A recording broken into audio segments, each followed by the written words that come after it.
Hello children, आज हम part D करेंगे जो कि हमारा चैप्टर है, chapter number 5, national movement towards independence, जिसमें हमने अपने प्रीवियस वीडियो में कुछ जो मूवमेंट्स थे उसके बारे में डिस्कशन कर लिया था। Already discuss about that events. अब हम कुछ आगे का चैप्टर में देखेंगे कि और जो मूवमेंट्स हुए थे।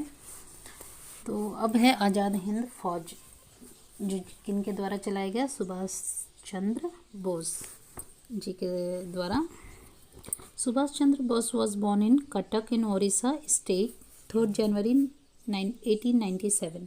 1897 में इनका ये बॉर्न हुए थे 23 जनवरी। और कहाँ पर? ओडिशा कटक में। His father Rai Bahadur Janakinath Bose was a government lawyer in British judiciary. और जो उनके फादर थे राय बहादुर जानकीनाथ, वो ब्रिटिश जुडिशियरी यानी उनका जो जब ब्रिटिश गवर्नमेंट थी तब उनकी सरकार में वो लॉयर थे, गवर्नमेंट लॉयर थे।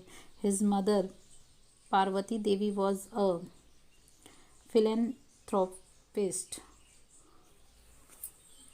उनकी जो मदर थी जिनका नाम था पार्वती देवी, वो क्या थी? फिलेंथ्रोपिस्ट मीन्स समाज सेविका। Prediction was that this Bengali lad will become sincere servant of Britishers। ऐसा प्रिडिक्शन किया गया था, ऐसा अनुमान लगाया जाता था सुभाष चंद्र बोस जी के लिए कि आगे चल के ये एक बहुत बड़े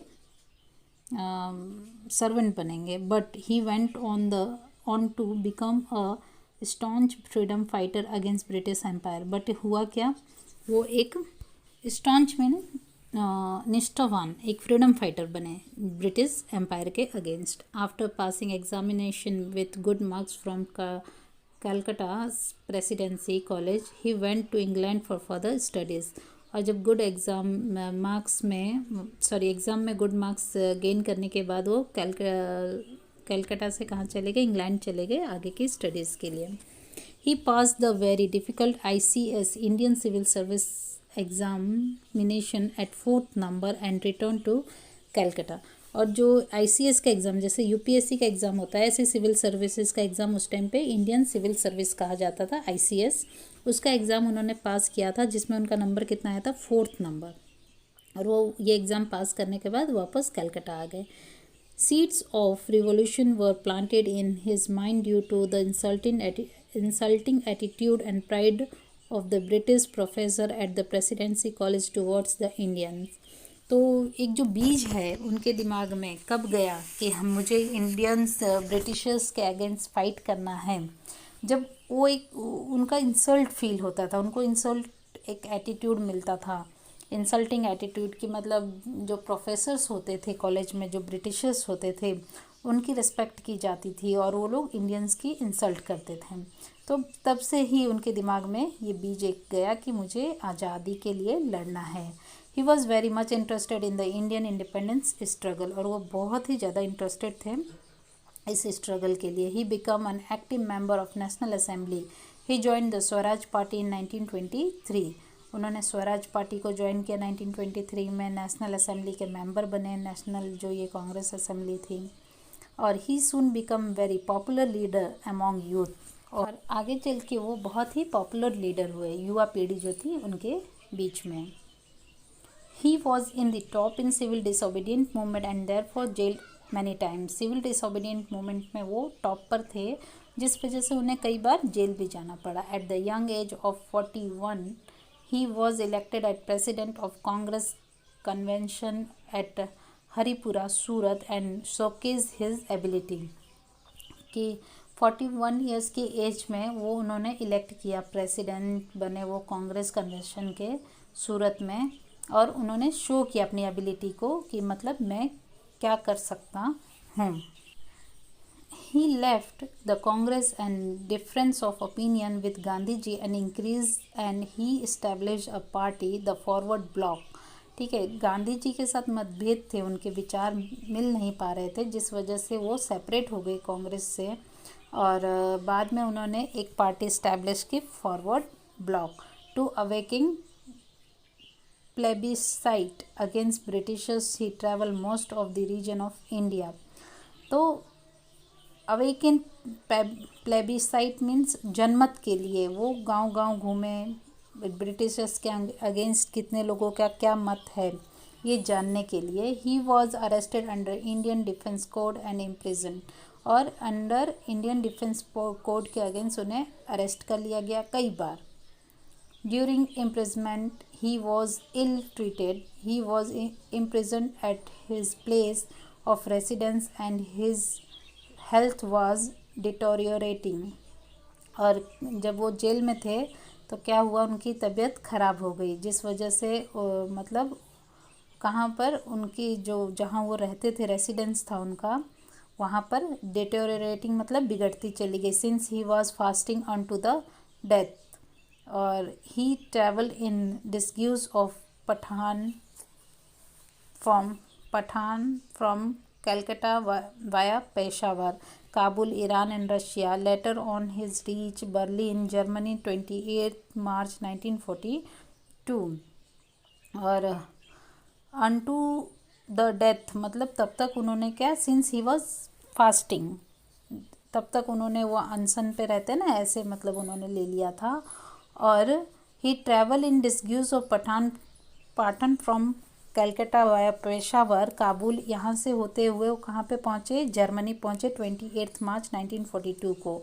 Indians living in Germany gave him warm welcome. जो इंडियंस जर्मनी में थे उन्होंने एक उन्हें वार्म वेलकम मतलब बहुत ही दिल से उनका वेलकम किया।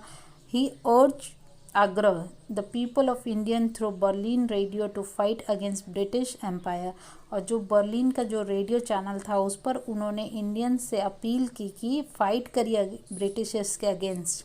ही also met Hitler in Germany and discussed in detail about the independence of India, और हिटलर के साथ भी वो जर्मनी में मिले और उन्होंने डिस्कस किया जो भी इंडिपेंडेंस के लिए उनकी प्लानिंग थी, जो उन्हें चाहिए था। He then went to Rome and Paris to establish military unit for the independence of India and recruited 3000 Indians. ठीक है, तो उन्होंने क्या किया, रोम और पेरिस गए जहाँ पे उन्होंने मिलिट्री यूनिट इस्टेब्लिश की जिसमें 3000 इंडियंस को रिक्रूट किया as a soldier. Ras Behari Bose, a revolutionary living in Japan, changed all the organization and established Indian independence league. रास बिहारी बोस जो थे वो एक रेवोल्यूशनरी थे जो जापान में रह रहे थे, वो चेंज कर रहे थे, ऑर्गेनाइजेशंस को जोड़ रहे थे जो आज़ादी के लिए लड़ रहे थे। To make India free, Azad Hind Fauj was set up. क्या, to make India free, India को फ्री करने के लिए उन्होंने आज़ाद हिंद फौज को इस्टेब्लिश किया। A presence of 100 Indian delegates from Malaya, Japan, Sumatra, Java, Hong Kong, Borneo, Andaman, Burma, Brahmadesh, now Myanmar were in the organisation. तो 100 जो इंडियंस महान लोग थे वो लोग प्रेजेंट थे वहाँ पर जब ये आज़ाद हिंद फौज सेटअप किया गया, और Mallya, Japan, Sumatra, Java, Hong Kong के भी लोग वहाँ पर उस ऑर्गेनाइजेशन में इन्वॉल्व थे। And in that Mohan Singh, a war prisoner arrested by Japan, was also present. जो एक वॉर प्रिजनर थे, अरेस्ट किए गए थे वॉर में, वो भी वहाँ पर प्रेजेंट थे जिनका नाम था Mohan Singh. Moreover Rash Behari Bose voluntarily retired as head of INA, Indian national assembly से वो रिटायर हो गए, रास बिहारी बोस। आज़ाद हिंद फौज एंड इंडियन इंडिपेंडेंस लीग अब हम देखेंगे। After breaking the tight British security, Subhash Chandra Bose cleverly reach Japan from Berlin in a submarine इन 1943। इतनी टाइट सिक्योरिटी होने के बाद भी सुभाष चंद्र बोस सबमरीन से 1943 में कहाँ पे रीच किए, जापान से बर्लिन में। Moreover, Ras Bihari Bose of Indian Independence League invited Subhash Chandra Bose to be the head of this league. ठीक है, रास बिहारी बोस ने क्या किया, सुभाष चंद्र बोस को इनवाइट किया और कहा कि इंडियन इंडिपेंडेंस लीग के आप क्या बन जाइए, हेड बन जाइए। Japan would provided every kind of help for the Indian freedom. Japan Indians को पूरी तरीके से सपोर्ट कर रहा था उनकी आज़ादी के लिए। It was promise that a Japanese army advance towards India capturing Indian province, provisional governments would be form and Japan would give them recognition. Japan ने ये प्रॉमिस किया था कि वो अपनी आर्मी को भी एडवांस में उनको दे देगी ताकि वो लोग कैप्चर कर सके ये प्रोविंस को जो गवर्नमेंट का है, ताकि अच्छे से वो फाइट कर सके ब्रिटिशर्स के against. On July 2nd 1943 Subhash Chandra Bose went to Singapore from Japan and there he was elected as the president of Indian Independence League July 4 1943। और 2 जुलाई 1943 को सुभाष चंद्र बोस जी सिंगापुर से जापान आए इलेक्ट करने के लिए इंडियन इंडिपेंडेंस लीग के लिए 4 जुलाई 1943। Moreover Rashbehari Bose voluntarily retired as head of Indian National Army, Azad Hind फौज, वहाँ से वो रिटायर हुए and appointed Subhash Chandra Bose as head INA। और वहाँ से रिटायर होने के बाद सुभाष चंद्र बोस जी को इंडियन नेशनल असेंबली का हेड बना दिया गया। Indians residing there got a proper and able leader for freeing their motherland. और वहाँ पर इंडियंस को एक प्रॉपर लीडर मिला जो उनको आज़ाद करवा सकता था, उनको उनकी मातृभूमि दे सकते थे। Since then Subhash Chandra Bose was called Netaji. In his speech and on radio he gave slogan चलो Delhi, let's march to Delhi and तुम मुझे खून दो मैं तुम्हें आज़ादी दूंगा, give me blood I will give you freedom। तो सुभाष चंद्र बोस जी ने क्या किया, उनको वहाँ उस दिन क्या बोला गया, नेताजी। और उन्होंने जब रेडियो पे अपनी स्पीच दी तो उन्होंने एक स्लोगन दिया चलो दिल्ली और तुम मुझे खून दो मैं तुम्हें आज़ादी दूंगा। कि मतलब अगर आप अपनी जान देने को तैयार हो तो ही हम आज़ाद हो सकते हैं। तो मतलब अगर आप रेडी हैं तो मैं आज़ादी आपको दिलाकर ही रहूँगा, ऐसा सुभाष चंद्र जी का स्लोगन था। With his skilful guidance he form the parallel government, he try to convince and urge the Indians residing to sacrifice everything for the struggle of independence of India. और उन्होंने कोशिश की, कन्विंस किया, लोगों को आग्रह किया जो लोग साउथ ईस्ट एशिया में रह रहे थे कि आप इंडिपेंडेंस के लिए आगे आइए, स्ट्रगल के लिए आगे आइए, सत्याग्रह के लिए आगे आइए, तो ही हम आज़ाद हो पाएंगे। तो इस तरीके से आज़ाद हिंद फौज इस्टेब्लिश किया गया। काम establishment of provisional government by Subhash Chandra Bose. Subhash Chandra Bose ji ने क्या किया था, जो आज़ाद होने से पहले ही अपनी एक सरकार बना ली थी इंडियंस की, तो उसके बारे में बताया गया। Subhash Chandra Bose form provisional Indians government and he become its prime minister. और उस सरकार का प्राइम मिनिस्टर कौन बना है, खुद ही Subhash Chandra Bose ji. He allotted other department to his companion and form a cabinet. और अलग अलग डिपार्टमेंट्स बनाए गए, अलॉट किए गए उनके कंपेनियंस को कि आप ये डिपार्टमेंट देखेंगे, आप ये देखेंगे, कैबिनेट बनाया गया। This government was recognized by Japan, Germany, Italy, nationalize China and Burma. This government recognize Hindi as a national language. तो नेशनल लैंग्वेज इसका हिंदी बनाया गया। And tricolour national flag. It was decided to have income by assisting Japan independent role and by property tax.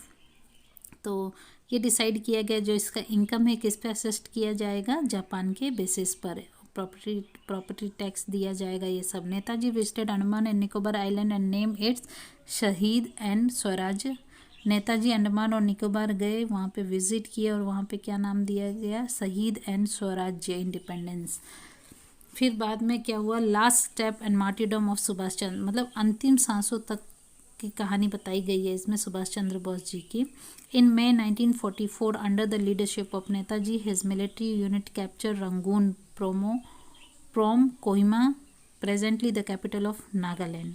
ठीक है, क्या किया गया था 1944 को नेताजी की लीडरशिप में जो मिलिट्री थी उसे कैप्चर कर लिया गया था रंगून में प्रेजेंटली, और कोहिमा में प्रेजेंटली, जिसका नाम है नागालैंड। कोहिमा का कैपिटल, कोहिमा जो कैपिटल है नागालैंड का। Then it march towards Imphal, और इम्फाल की ओर, मणिपुर का कैपिटल है इम्फाल, वहाँ की ओर उन्होंने मूव किया. But after he dropping of 2 atom bomb at Nagasaki and Hiroshima in Japan, the financial assistance to the provisional government stop. तो पर जब नागासाकी पर अटैक किया गया तो फाइनेंशियल असेसमेंट जो था प्रोविजनल गवर्नमेंट का वो स्टॉप कर दिया गया. British aircraft started warfare against Azad Hind फौज and so the condition become critical. और क्या हुआ कि ब्रिटिशर्स ने एयरक्राफ्ट वो आज़ाद हिंद फौज पर क्या किए गए, एयरक्राफ्ट वॉरफेयर अगेंस्ट किया गया. और कंडीशन कैसी होगी, जापान पर भी उन्होंने इसी वजह से गुस्से से नागासाकी और हिरोशिमा पर बॉम्ब गिराया, atom bomb. On August 18, 1945 he started from ताइपाई airport of Formosa for Tokyo, Japan, but his plane caught fire and he got serious burn and while undergoing treatment. 18 अगस्त 1945 को वो तापाई एयरपोर्ट से take off किए, but उनकी flight क्या हो गई, fire में capture हो गई और वो सीरियस बर्न इंजर्ड हो गए. He died. The mystery of his death has remained unsolved till death. और उनकी प्लेन जो क्रैश हुई वो आज तक नहीं पता चला कि वो कहाँ पर क्रैश हुई, उनकी बॉडी नहीं मिल पाई, जो आज भी एक मिस्ट्री है कि उनकी डेथ का, कि वो क्या हुए. तो ये कहानी में इवेंट बताया गया सुभाष चंद्र बोस जी का, नेशनल मूवमेंट के टुवर्ड्स उन्होंने क्या क्या इवेंट्स किए, क्या स्टेप्स लिए. तो इस तरीके से ऐसा माना जाता है कि सुभाष चंद्र बोस जी उसी प्लेन क्रैश में शहीद हो गए. तो स्टूडेंट्स आज के वीडियो में यहीं तक देखेंगे. नेक्स्ट वीडियो में चैप्टर को हम कंटिन्यू करेंगे. आई होप कि आप लोग चैप्टर अच्छे से समझ रहे होंगे. Thank you.